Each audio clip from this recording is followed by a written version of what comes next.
season is full steam ahead, and that means that we can already get an idea of who the Dallas Cowboys could be targeting in the first round of the 2023 NFL Draft. And let me tell you, there are some loud whispers that point toward one specific player in the NFL Draft, and we will get into who tonight. We will get into how he would impact the team, as well as some Cowboys and NFL news, because Tuesday was a QB frenzy around the league. We'll talk about Daniel Jones. We'll talk about Lamar Jackson as well. And as we do every Tuesday night, we will get into the one cool thing of the week. So do me a favor and hit the like button. Share the stream. If you enjoy what you're watching, let your friends know about Primetime. And without any further ado, let's get into the show officially. Here we go.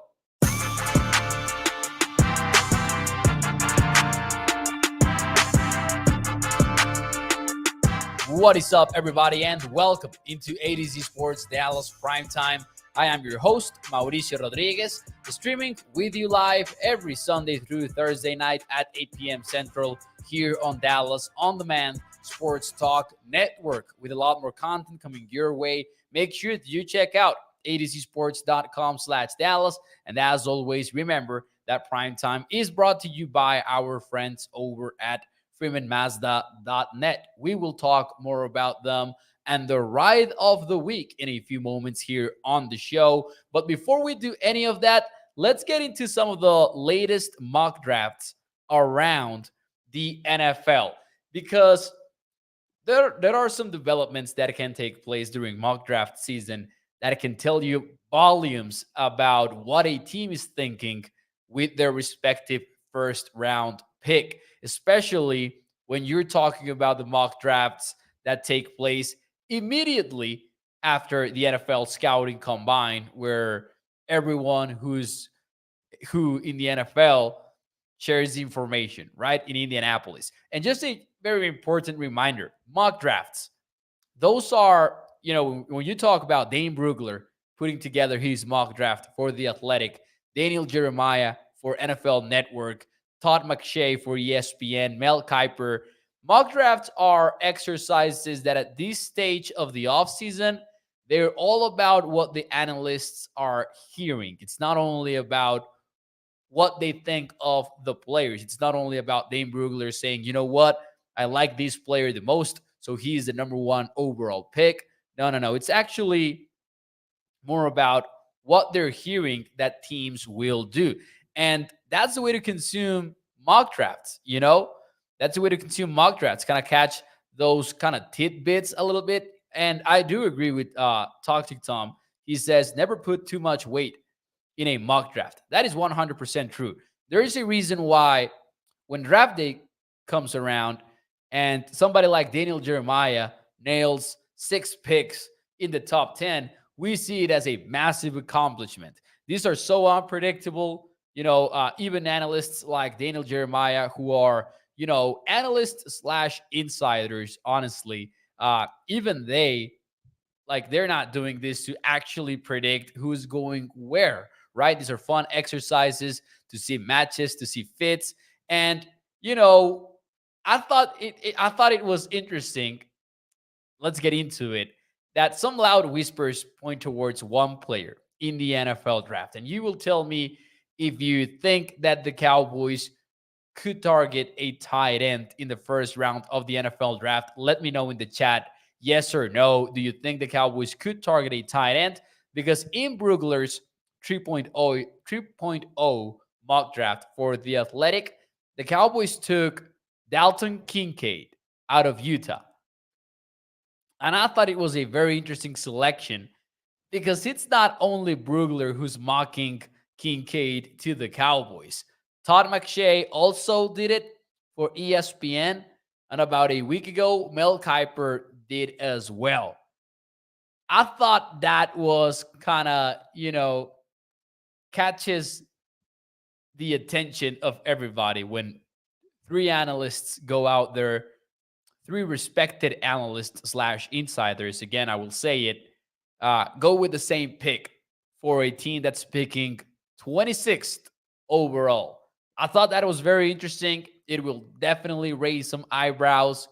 And I'm not going to lie, I think that Kincaid is firmly in the Cowboys watch, just basing ourselves off of those three different mock drafts. Now, as for the analysis, just sharing this with you, obviously, we will get into what Dane Brugler actually had to say about the pick. Kincaid, for those of you who don't know him or have not followed his career over at Utah as a college football bettor, I can tell you that I love Kincaid. He finished his senior season with 70 catches, 890 yards. That happened in the span of only 12 games. I believe that he skipped the Utes bowl game after not making it, obviously, to the playoffs. I don't remember if he did play in that final game, honestly, versus USC. Someone would have to remind me, talking about the Pac-12 championship game, but he did play 12 games. We know that. And this is the description for Dane Brugler and the pick. He writes, the last time that the Cowboys drafted a tight end in the first round was in 1997. I wasn't even born. Barry Switzer was still the head coach.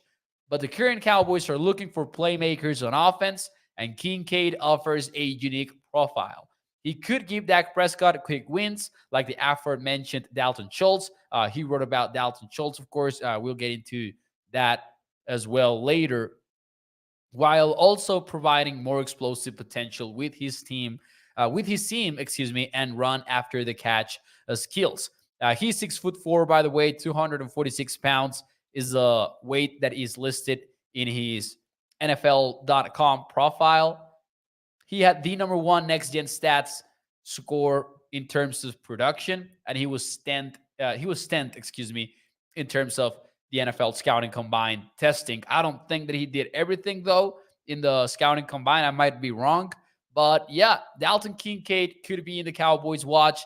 Let's see what you guys have to say. Would you like or dislike having a tight end in the first round? Let's see what you guys have to say. Toxic Tom says, in Mike McCarthy's offense, absolutely. That's big. We'll get into that in a little bit here. Ricky, though, says, I hope that we don't draft a tight end in the first round. Bruce got the toxic use, says, I doubt it, but I would be intrigued. Gregory mentions everyone's favorite sweetheart right now, Darnell Washington, who killed it in the combine. He tested insanely well. Inez Gomez says, no, I do not think so. Trading a Dalton for a Dalton, says Bruce. Wouldn't that be funny? Wouldn't that be funny to get Dalton Schultz out of here and then get Dalton Kincaid in here? Roderick says, please, we don't we have two stud tight ends already? More on that later. I will get into that. Professor O says, I don't hate it. I would need the board to be wiped out at cornerback and my top 4 wide receivers, but I am open to it. Mark Andrew goes with, we need a running back. So we're getting all types of, opinions right now in the chat. And I know that that's what we love about the draft. Juan Daniel says, we need a cornerback. Alfredo says, only tight end that I would take for us is Michael Mayer out of Notre Dame or Dalton Kincaid. So for Alfredo, not Darnell Washington. See, I love this about the NFL draft. We're all kind of weighing all the options, but interesting that the Cowboys could look at a tight end. And that's actually one of the things that I wanted to focus on tonight. We're not really going to evaluate Dalton Kincaid's tape tonight, but we will get into just the overall Cowboys need at tight end, because I think it's controversial. And based on the comments, y'all feel the same way as me. So let me ask you in the chat, tight end is a need for the Dallas Cowboys. Truth or false? Tight end is a need for the Dallas Cowboys. Truth or false? I have many thoughts about this, and we will get into them. But while you give me your answers, and before I give you mine, let me talk to you about our friends over at FreemanMazda.net. because they've got a dealership over at Irving, Texas. They have been a family-owned business for over 65 years. And you can also check them out over on their website, freemanmazda.net. In there, you can check out their wide range of new and used vehicles, as well as the features of every car. You can check out pictures of the inside and outside of every car as well. And as we do around this time every single night, we need to talk about the Freeman Mazda Ride of the Week, because this time we are talking about the new 2024 CX-90 3.3 Turbo Preferred Plus All-Wheel Drive. This one starts at $47,900. It's got all-wheel drive, Apple CarPlay / Android Auto, Wi-Fi hotspot, which is a game changer, adaptive cruise control, a sunroof, third row sitting, which is perfect for families, and a miles per gallon capacity of 24 when you are in the city. That goes up to 28 when you are in the highway. Make sure that you check it out over at freemanmazda.net. Let's see some of your answers here. True or false? Do the Cowboys need a tight end? False-ish, says Bruce. Got the toxic use. Catara Jones goes with truth. False, says Mark Andrew. Brady goes with false. Ferguson and Hendershot will be fine. False for Gregory. False for Stanley. Let's see here. It's controversial, you see. Toxic Tom says, I don't look at the draft that way. Can we get better at tight end? Yes. Bruce got the toxic use is true. Brian goes with true. Showtime goes with false. Got 3 quality tight ends in the building already. I'm assuming Showtime, you're counting Dalton Schultz in there, which I would argue he probably has one foot out the door right now, just based on reports on what we have heard on how the Cowboys have talked about Dalton Schultz publicly. I would assume that he's close to being gone right now. Here's how I look at the tight end position. Here's how I look at it. I think the Cowboys are in a position in which they do need a tight end. That's a team need. It's not a priority. Maybe I wouldn't put it up as, I wouldn't put it as high as wide receiver, offensive line, and maybe even cornerback. I would probably list it at number 4 right now, talking about the Cowboys team needs overall. I would say that it is an underrated need for Dallas. Assuming that Dalton Schultz leaves in free agency, then you have Jake Ferguson and you have Peyton Hendershot. And yes, I am excited about Jake Ferguson.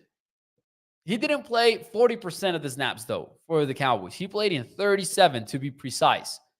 He had fewer than 30 catches, if I'm not mistaken. I think that the number was actually 22. And it's not like he was a featured tight end. So I can also not act like he's a guarantee. Even less so for Peyton Hendershot. I cannot act like Peyton Hendershot is a solid number 2. He's got potential. He's got upside. I am excited about what he showed as an undrafted rookie. But if you're going into 2023 with a Mike McCarthy offense that likes to feature 2 tight end sets, then I need me another tight end, honestly. At some point in the NFL draft, I need me another tight end. And that's why I actually kind of made the case for Dalton Schultz at the time. If you remember, I made his case. I played devil's advocate, and I said, you know what? I'm going to play devil's advocate, and let's argue about why Dalton Schultz could receive the franchise tag by the Cowboys. That was it. The whole plot of that video was Mike McCarthy needing a 2 tight end offense. Mitesh says, we need to use more 2 tight end plays. Toxic Tom says, do not pass on better talent because you think you're good. NFL stands not for long, and life comes at you fast. Good players are assets in the NFL. And I actually brought this up a little bit with, excuse me, man, I'm dealing with allergies tonight. I'm sorry. I actually talked about this with Tyler Browning last night. and the fact that the Cowboys can look at, team needs and draft well, or at least they did so in 2022. I'm interested in seeing if they're willing to straight up stick to team needs and try to get through the draft the same way as they did last year. Some of the strengths you can see on the screen for Dalton Kincaid, by the way, I forgot to show you that. One of the things that interests me about Kincaid, and I know that I'm circling back, so I apologize for this, is that Lance Sirline, these are all from Lance Sirline, by the way, from NFL.com. He says that Dalton Kincaid might be a liability as a run blocker. And I would have assumed that is a deal breaker for Mike McCarthy, but maybe he doesn't see it the same way. Maybe the Cowboys scouting department does not see that the same way.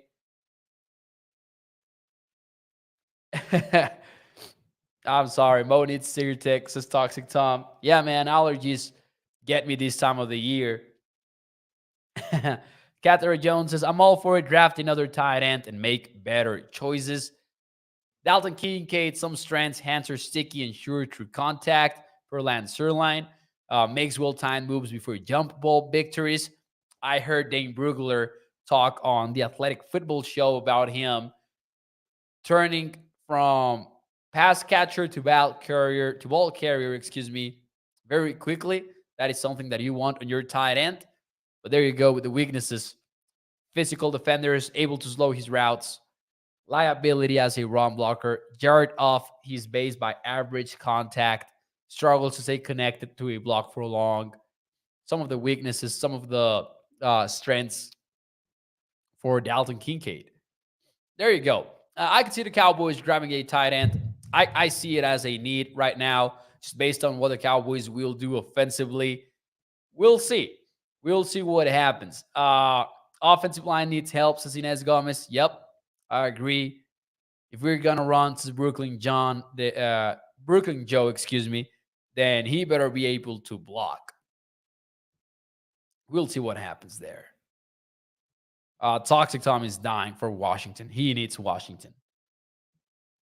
Why not get a more dynamic tight end than Schultz, Bruce? And I think that if you go that route, you might be able to get that. You might be able to get that if you get a tight end in round one of this NFL draft. I have awful allergies, Mo, says Toxic Tom. I feel your pain.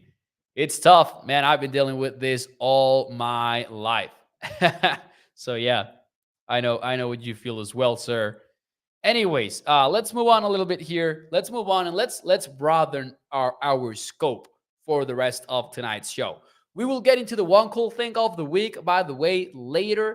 Start thinking about yours for those of you who are new to the show. That is our feel-good space of the week, and it is where we share our one cool thing of the week. It can be something personal, professional, sports related, or non-sports related. Start thinking about that one. But before we get into that, let's talk about what happened tonight in the NFL world. Very, very unexpected stuff, I would say. Daniel Jones got his deal with the New York Giants. Does that make you happy or unhappy as a Cowboys fan? Let me know in the chat. 4-year deal, $160 million total. That's 40 per year in average value, which sounds very similar to Cowboys fans. That is a number that is not a stranger to this fan base.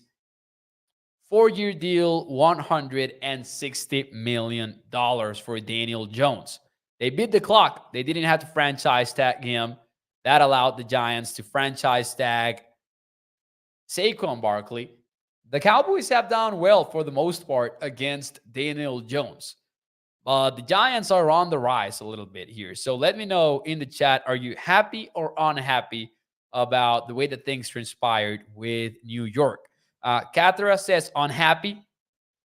Professor O, what happened tonight is that the Giants caved and paid Daniel Jones big money, despite that he is basically Mitch Trubisky. Let me see if I can find this stat real quick. I retweeted it, so I'm guessing that I will find it quickly. But Reggie Bowser says, great job, Daniel Jones. Professor O says it's worth up to $195 million, including incentives. Toxic Tom says thrilled. Gregory goes with happy. Bruce says happy, hilariously so. Tough situation to evaluate, in my opinion. But I'm going to give you some stats right now. The Giants, of course, firmly in that.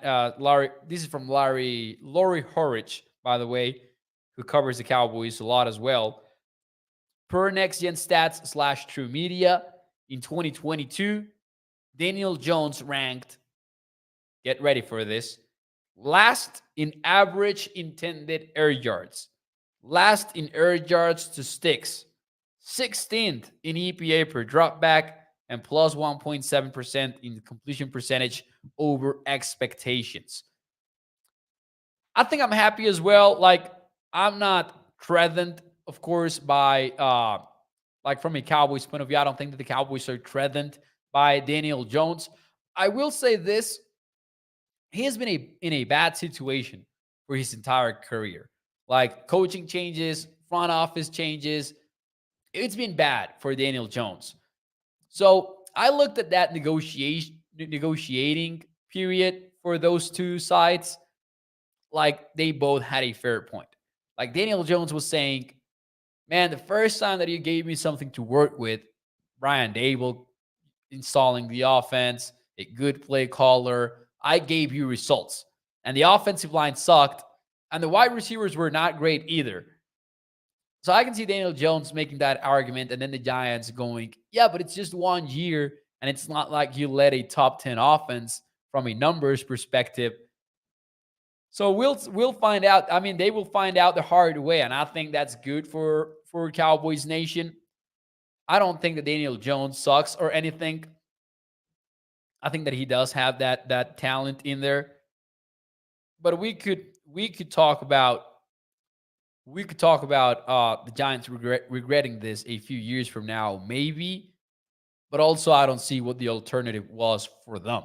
It's tough to find a quarterback out there. So I don't hate the deal that they gave him from their point of view. Professor O says, I'm friends with a bunch of Giants media and YouTubers, and they are miserable right now, which is crazy. I mean, I get being concerned and worried, but I'm not sure about, like, if I were a Giants fan, I would not be miserable. I would not be miserable at signing Daniel Jones. As I said, it's tough to find a quarterback in the league. Well, not so tough, right? We'll get into Lamar Jackson in a little bit. Rolando says, Mo, Dak will not take less than 48.5 for his extension. If Jones got that, go Cowboys. Yeah, that Dak Prescott extension is coming. I'm very intrigued as to what the numbers will be for him. Professor O says, true story, Michael Lombardi was on NFL radio, and he said, I would rather pay $2 million to Cooper Rush to get the exact same results than pay Jones $40 million. Now, Lombardi, I have mixed feelings about Michael Lombardi. Gridiron Genius is a fantastic book. I think that it is very insightful. I think that NFL fans should read that book. But he can hit with some hot takes on social media and during his media appearances. Now, of course, we will get into the guaranteed money more in detail later, maybe at a later date, because we make too much out of these initial numbers, in my opinion. It's all about when is the first out for the team. How does that out look like? How much dead money would you have if you move on, etc.? I think those are the details that really matter in the NFL. But Daniel Jones got paid at least. Now, Lamar Jackson. The Lamar Jackson storyline is crazy. For those of you who missed it, let's recap it. Let's recap it quickly, and then let's get into the opinion side of things. Lamar Jackson got franchise tagged by the Ravens, but it was the non-exclusive franchise tag. This means the following. Other NFL teams can make him offers and he can negotiate with other teams. And let's say that he agrees to a contract with with some team not named the Baltimore Ravens. Then the Ravens get a chance to match that offer. And if they don't, they get 2 first rounders in return. Well, they tagged him with that. And I would say, my initial reaction was, wait, what? Every QB needy team needs to, I'm sorry for saying this, but do their due diligence and reach out to Lamar Jackson and see what he is looking for, what a deal could look like. But then it got crazier. The Falcons, who have essentially an unlimited cap space in 2023, said, nah, we're good. The Raiders said, Lamar, nah. Commanders, same story. Several teams, through media reports, started indicating that they're not interested in Lamar Jackson. What?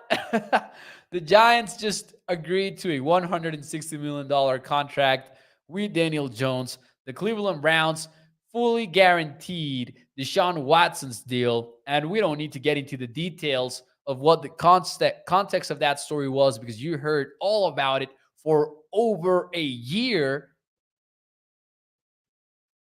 And suddenly no one is interested in Lamar Jackson.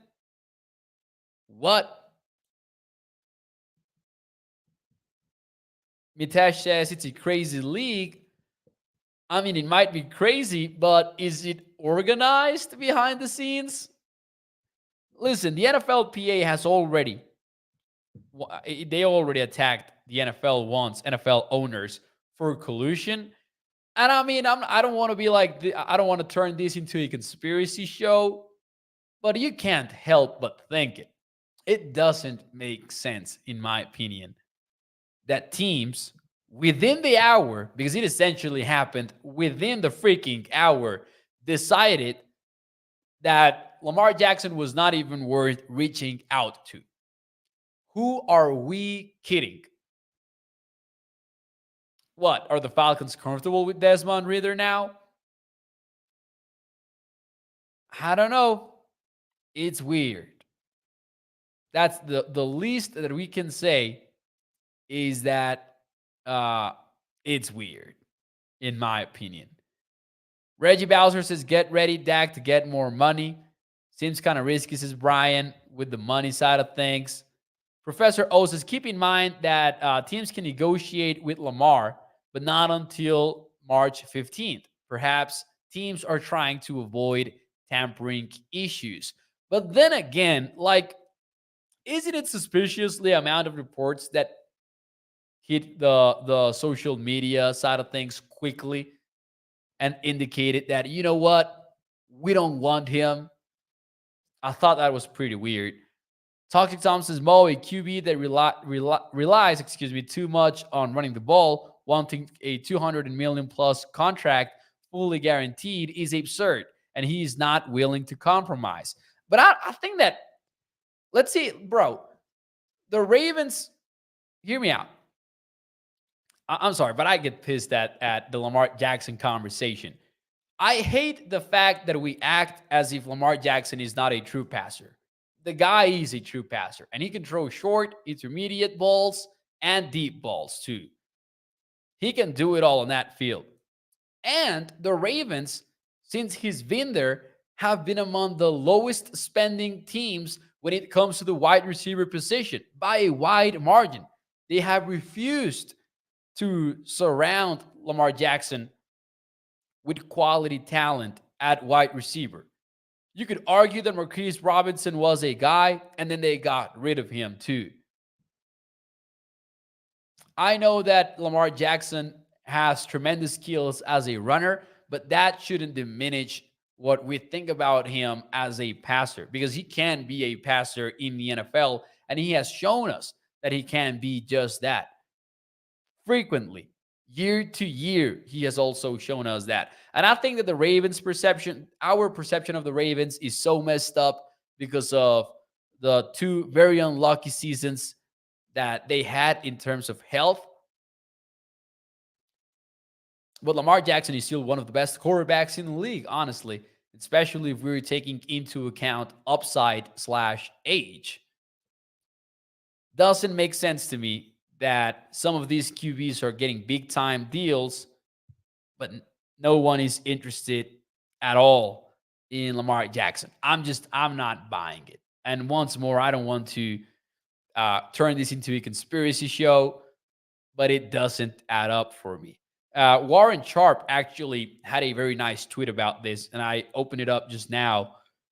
He tweeted out, and I'm not going to read the full thread, but Kyler Murray gets a $230 million contract with 189,500, 189,500,000 guaranteed after proving nothing and going 22-23-1 as a starter. And Aaron Rodgers gets a deal with $150 million guaranteed at 38 years old. And Deshaun Watson with the whole off the field stuff. No one is interested in Lamar. The heck? And keep in mind, like, for context, let's add some context to the conversation. Lamar Jackson was once a fully guaranteed deal. And before, let's start from zero, because I understand why the initial reaction for many fans is you cannot fully guarantee a deal for a quarterback. I understand that initial reaction. But when you think about it a little bit more, you figure out that you actually can. First and foremost, a team already did it. They did it with Deshaun Watson. NBA players have fully guaranteed deals, the vast majority of them, and it's not on the rule book. It's not on the rule book. It's not in the CBA. It's a practice thing. Players started asking for fully guaranteed deals, and they got them. So the NFLPA for a long time has been asking players to, fight for those fully guaranteed deals to make it a common thing in the league.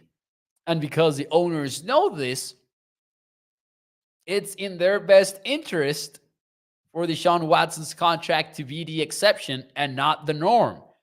But suddenly, if you get Watson and then Lamar land fully guaranteed deals, QBs will take notice. And maybe not all of them are going to be willing to go to war for those deals, but some of them, like Lamar, will.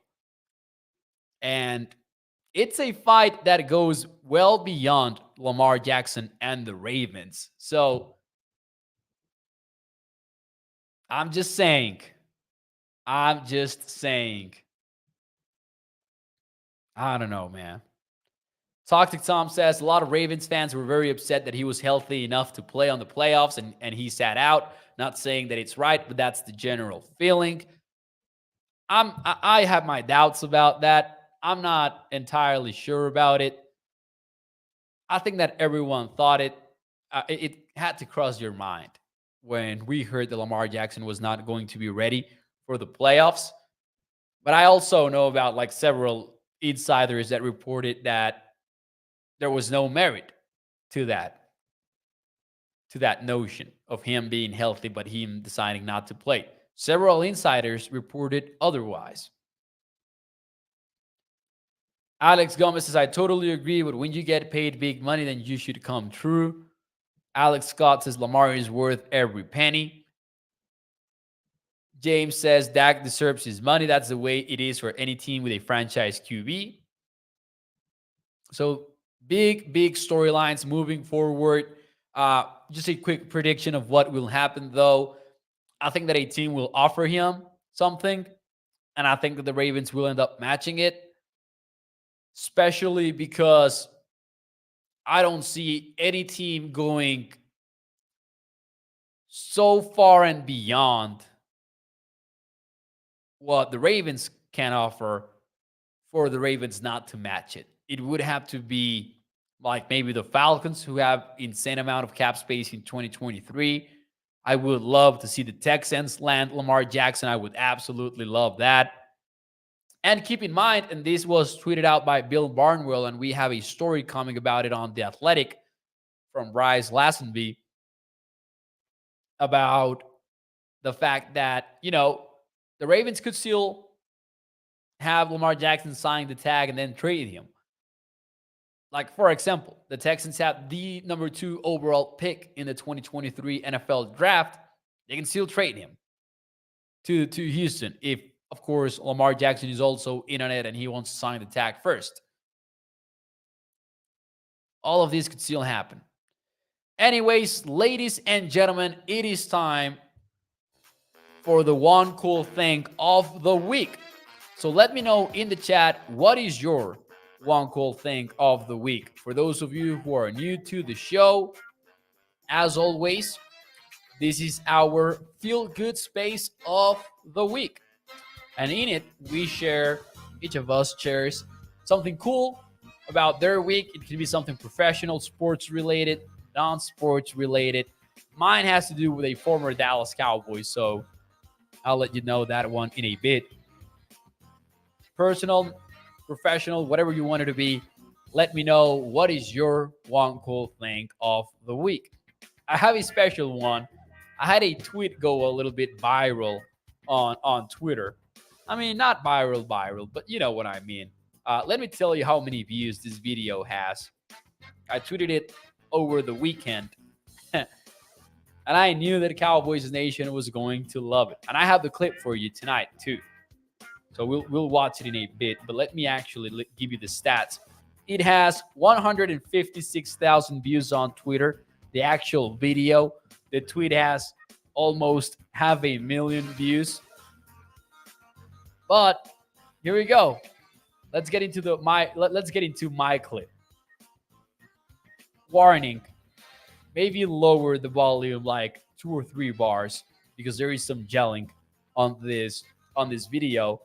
Here is former Dallas Cowboys starting wide receiver, 3rd round pick, playoff touchdown catcher, and Tony Romo's last touchdown catcher, Terrence Williams, dominating Mexico's pro football world. Los galgos, gemelos por ambos lados. Viene la presión. Boykin va a ser capturado. Vamos a ver si lo detienen. Escapa, rompe la tacleada. Se planta, flota el pase que va a ser completo. Oh. Y así se presenta este señor. Terrence Williams se queda. And yeah, before you ask, he did catch it with his hands. Terrence Williams had his debut in professional football in Mexico, gave his team their first win ever, alongside Trevon Boykin, the former TCU QB. And he's actually coming to town to where I live next weekend.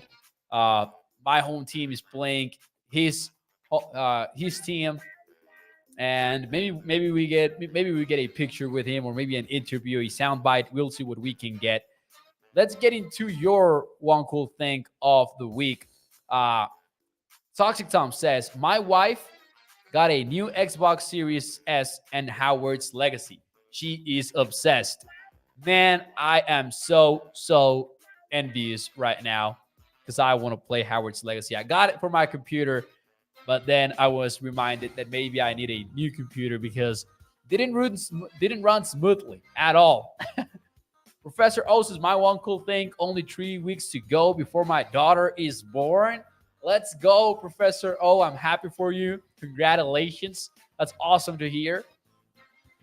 Catherine Jones, my husband and I went out for the weekend for a long time. There you go. That's the one cool thing of the week. Katharina says, my son finally moved out. LOL. One cool thing for Katharina. And one cool thing for Katharina's son. I love it. Let's see here. Reggie Bowser says we should have kept him. Talking about Terrence Williams there. Let's see here. Danny Savage says, million day 3 tight end we draft. Tight end round 1. I quit and take up cornhole. Man, ESPN announcers, though, get excited about cornhole. One cool thing, says Joey Vela, just started another big job today. I have other over 500 composite decking pieces to install. Congratulations, sir. Gilbert says, two of my grandsons, Ronnie and Magic Man, got their first cars. Awesome, Gilbert. Awesome. I love this. All right. There you go. Thank you so much, ladies and gentlemen, for tuning into ADC Sports Dallas Primetime. As always, I appreciate you. Do me a favor and hit the like button. Share the stream. If you're watching on Facebook or YouTube and you enjoy the show, make sure you subscribe and make sure you can also check out Skywalker Steel every morning here in the channel. And you can also check out the website over at adcsports.com/Dallas. And remember that Prime Time is brought to you by our friends over at freemanmazda.net. What house are you? Says Toxic Tom. Man, when I was a kid, when I was growing up and I watched Harry Potter, I said that I was Slytherin. I think that maybe I just wanted to be cool and be the bad guy, right? I think that I'm really a Gryffindor, though. I think that I fit more into that house. Oh, yes, sir, Professor O. That could have been a very good, cool thing of the week.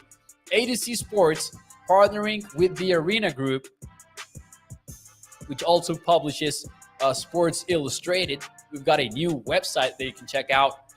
It is pretty, man. It is neat, and I'm excited about the future. ADC Sports is really going to the moon. Thanks so much for your support and helping make that possible. Thanks so much, and I will see you tomorrow night. Nos vemos el miércoles.